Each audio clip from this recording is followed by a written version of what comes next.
You ask Tiger to solve. This deals with linear equations with one unknown. The final result is x equals 12.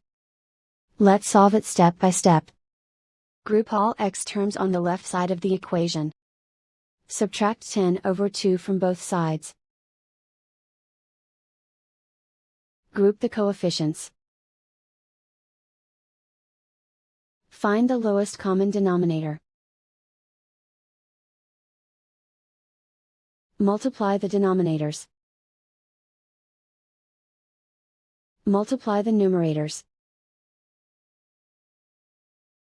Combine the fractions. Combine the numerators. Group like terms. Combine the fractions. Combine the numerators. Reduce the zero numerator. Simplify the arithmetic. Isolate the x.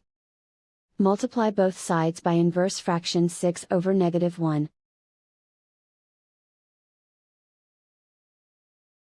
Group like terms. Multiply the coefficients.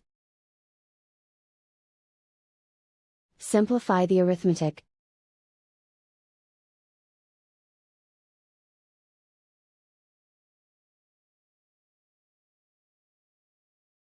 And so the final result is x equals 12.